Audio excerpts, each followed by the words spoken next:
Hello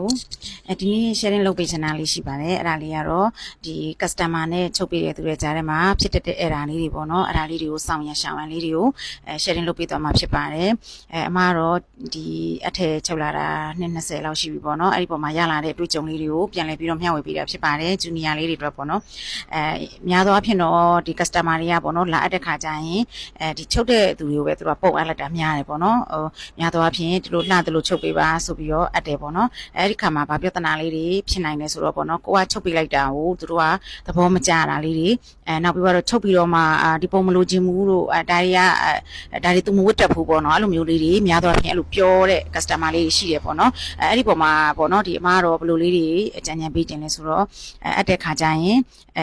်လာတယ်လို့ချုပ်လို့တော့သူတို့ကပြောသွားမှာပဲเนาะပြီးတော့မှကိုချုပ်ပေးတာကိုမကြိုက်ဘူးပြင်ခိုင်းတာတွေအဲ့လိုမျိုးတွေအဲ့ဒါတွေမတက်စေချင်ဘူးဆိုရင်အခုပြောတဲ့အချက်လေးတွေကိုဒီချာလေးမှတ်သားပြီးတော့လုပ်သွားလို့ရတယ်ပေါ့เนาะစောင့်ရရှောင်ရန်လေးတွေပေါ့အရင်ဆုံးတော့အမကတော့ဒီမှာဒီကိုတိုင်းစာအုပ်လိုက်တယ်ကိုတိုင်းစာအုပ်မှာတခါတယ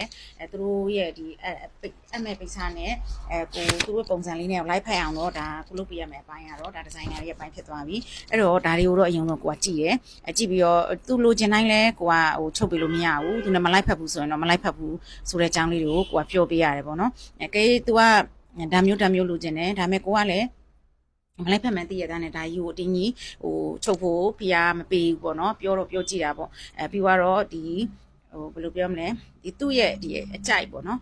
်ကြိုက်တာရှိတယ်မကြိုက်တာရှိတယ်အဲ့ဒီချက်ကလေးတွေကိုတခါတည်းတို့စာအုပ်ထဲမှာရေးထားလိုက်လေပင်ဆိုရင် तू မကြိုက်တယ်လေပင်နော်ဟိုဘူးမကြိုက်ဘူးဆိုဘူးမကြိုက်ဘူးကာကြီးမကြိုက်ဘူးဆိုကာကြီးမကြိုက်ဘူးအဟိုက်တာမကြိုက်ရင်ဟိုက်တာမကြိုက်ဘူးနော်အချုံမကြိုက်ရင်မကြိုက်ဘူးနောက်ပြီးလေပင်ကိုဘယ်လောက်ထိဝတ်ရဲလဲဘယ်လောက်ထိဝတ်နိုင်လဲပေါ့နော်အဲ့ဒါလေးတွေကိုတခါတည်းဒီမှာစာအုပ်ထဲမှာခြာရေးထားလိုက်တယ်ဒါဆိုရင်သူ့ရဲ့ဒီရှောင်းရံပေါ့နော်ရှောင်းရံဆောင်းရံကြတော့ကွာဒါမျိုးလေးတွေအမြဲဝတ်တက်တယ်ဒီလိုဝတ်တက်တယ်သူ့ရဲ့အားသာချက်အားနည်းချက်ပေါ့နော်ဒီလက်ပြင်ကုန်းတာလားဒါမှမဟုတ်လို့ရှိရင် तू ကပေါ့နော်ဒီလေလန်ရှည်လားအဲ့လိုမျိုးပေါ့နော်သူ့ကိုခုနဲ့ပတ်သက်ပြီးတော့မှတ်ချက်ရေးစရာရှိတာလေးကိုတခါတည်းဒီလိုစာအုပ်ထဲမှာသူ့ကိုရေးထားလိုက်ပေါ့နော်အဲ့ဒါဆိုလို့ရှိရင်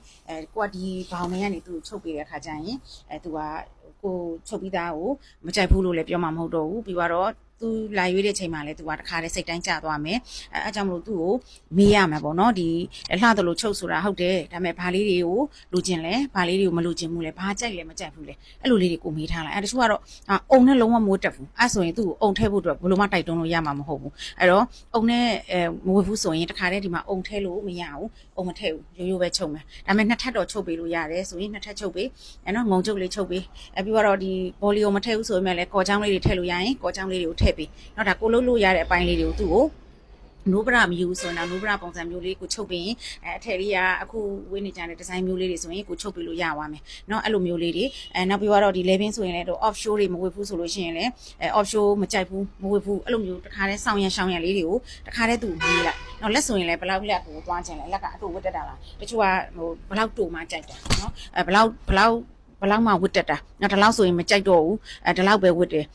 ဒီပေါ်မတက်နဲ့အဲ့လိုမျိုးစုံပေါ့နော်သူတို့ရဲ့အကြိုက်တွေမကြိုက်တာတွေကိုတခါတည်းဒီကိုတိုင်းထဲမှာချပြီးတော့ရေးလဲရေးမယ်မေးလဲမေးထားမယ်မှတ်လဲမှတ်ထားမယ်အဲ့ဒါဆိုရင်ကိုချုပ်တဲ့ခါကျရင်ပတ်တန်ဆွဲကလေးကသူ့ကိုကြည့်လိုက် तू ကဒါတွေရှောင်ခိုင်းထားတယ်ဒါတွေယူမယ်လို့ပြောထားတယ်အဲ့ဒါဆိုရင်ဒီဘောင်လေးကချုပ်သွားရင် तू ကသိကြတယ်နောက်ပြီးတော့ကိုက तू ကရိုးတယ်ယူတဲ့အပိုင်းနဲ့ဟိုအသက်ကြီးပိုင်းလေးယူတယ်အဲ့လိုဒီဇိုင်းမျိုးလေးဆိုရင်သူ့နဲ့လိုက်ဖက်တဲ့ပုံစံလေးကိုလည်းကိုကရွေးပြီးချုပ်ပေးသူကရိုးလေးနေတဲ့လူကတအားကြီးအခွဲတွေနဲ့ဟိုရှုပ်ရှက်ခတ်တာဆိုရင်သူလည်းကြိုက်မှာမဟုတ်အဲ့တော့ကိုကသူ့ရဲ့ character ကိုလည်းကြည့်ရတယ်အဲ့ဒါကြောင့်မလို့အင်လာပြီဆိုတာနဲ့သူ့ကို तू ကចောင်းဆရာမလားဒါစီရေးမလားဒါမှမဟုတ်လို့ရှိရင်လည်း तू ကနည်းနည်းအဲ့လိုခက်ဟော့နေတတ်တဲ့လူမျိုးလားပေါ့နော်तू ကအမြဲတမ်းအဲ့လို plan လေးနေတာလားအဲ့လိုမျိုးလေးတွေကိုလည်းသူ့ရဲ့ character ကိုလည်းကိုကကြည့်ပေးရတယ်ပေါ့နော်तू ကဘယ်လိုပုံစံမျိုးလေးလဲသူ့ကိုအကဲခတ်ရတယ်तू ကတော့အဲ့လိုမျိုးအနူးရွာလေးတွေဝတ်တယ်ဆိုရင်ပန်းလေးတွေခေါင်းလောင်းလေးတွေကြိုးလေးတွေဒါမျိုးလေးတွေကိုပဲဝတ်တတ်တဲ့လူဆိုရင်ကြလေဒါမျိုးလေးတွေကိုကိုကထည့်ပြီးတော့ချုပ်ပေးရမယ်နော်အဲ့လိုမျိုးလူမျိုးကိုသွားပြီးရိုးရိုးကြီးရှုပ်ပေးရင်လည်းသူတို့ကြိုက်မှာမဟုတ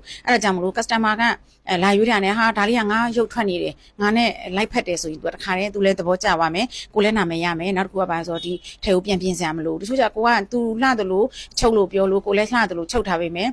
စိတ်ထဲမှာမကြိုက်ဘူးမျက်နှာကြီးစူပုတ်နေမယ်ဟာမကြိုက်တော့ဘူးမဝေရဲဘူးပြန်ပြင်ပေးပါဆိုတာအဲ့ဒါမျိုးတွေကြောင့်ဖြစ်လာတာအဲကြောင့်မလို့သူရဲ့အကြိုက်တွေမကြိုက်တွေเนาะဘလို့ဟာလေးတွေနှစ်သက်တယ်ဆိုတာကိုသူ့ကိုလှက်ပက်ပြီးတော့မေးပေါ့နော်တချို့ကမပြော ရတယ်လှသလိုချုပ်လိုက်ပဲသူပြောတာဒါမှမဟုတ်လည်း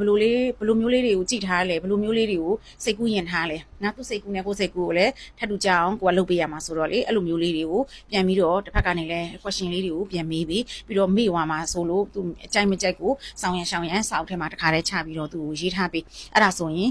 ဒီစောစောကပြောတဲ့ error တွေကိုတခါတည်းသူ့ကိုပေါ့နော်ဖြည့်ရှင်းပြီးသားလည်းဖြစ်သွားမယ်နှစ်ဦးနှစ်ဖက်အဆင်ပြေသွားပြီးတော့ပို့ပြီးတော့ကိုလည်းနာမည်ရလာမယ်ပြီးတော့ဘယ်လိုပြောမလဲကိုယ့်ရဲ့ skill တွေလည်းအရင်မြင့်လာမယ်ပေါ့နော်တဖြည်းဖြည်းနဲ့ဒီလို customer တွေနောက်ဆိုရင်ပုံမရွေးတော့အမကလည်းတော်တော်များများချုပ်တဲ့အထည်တွေကိုပုံပေးတာနေတယ်လှသလိုချုပ်ပေးပါဆိုရင်ကိုကလည်းသူ့နဲ့လိုက်အောင်ဒီဇိုင်းလေးတွေထွင်တယ်ပေါ့နော်အဲ့လိုထွင်ပြီးတော့ကိုချုပ်ပေးတဲ့ပုံမှာနာမည်လည်းရတယ်လူကြိုက်လည်းများတယ်ဒီနေ့ဒီချိန်ထိလည်းဟိုနာမည်တစ်လုံးနဲ့ပဲကိုကပေါ့နော်ဟိုသူ့လည်းရမယ်ဝစ်ချင်တယ်သူအခုအမအထက်နားထားတာတော့မှလာပြီးတော့ဟိုပေါ့နော်ဒီလာပြောတယ်ကိုချုပ်တာပဲချွေးချင်ပါတယ်ပြန်ချုပ်ပေးပါဘယ်တော့ချုပ်မှလည်းပြန်ပြောဆိုတာအဲ့ဒါမျိုးလေးတွေကဘာလို့ဆိုတော့သူတို့အကြိုက်ကိုကသိတယ်လိုက်ရောပြီးလဲချုပ်ပေးထားတယ်စမ်းသစ်ပြီးတော့တီထွင်ပြီးတော့လည်းလုပ်ပေးထားတဲ့ပုံမှာအားလုံးကတော့ဒါကိုပြန်ရလာတဲ့ feedback လေးတွေပေါ့နော်အဲအကြောင်းမလို့အဲ့လိုမျိုးလေးတွေကိုရေးထားပါမှတ်သားထားပါအဲ့ပုံစံလေးတွေချုပ်သွားမယ်ဆိုရင် customer နဲ့ကိုယ်နဲ့ကြားထဲမှာတော်ရုံ error ဘာမှမရှိတော့ဘူးပေါ့နော်တချို့ကြတော့လည်းဘယ်လိုပဲဖြစ်ဖြစ်ကိုဘလောက်ပဲလှအောင်ချို့ကြီးများတယ်ကြီးကြောင်ကြားတယ်အဲ့လိုမျိုးလေးတွေကတော့နည်းနည်းရှိတယ်ပေါ့နော်ဒါကတော့တော်တော်များများမှာတော့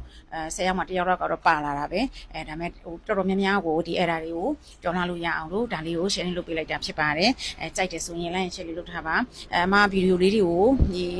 YouTube မှာလည်းအမြဲတင်တယ်ပေါ့နော် YouTube မှာတော့ကြည်တောက်ရှင်းလေးကြည့်လို့ရတယ် YouTube မှာလာကြည့်ပါ now fashion ဆိုပြီးတော့ share လိုက်ပေါ့နော်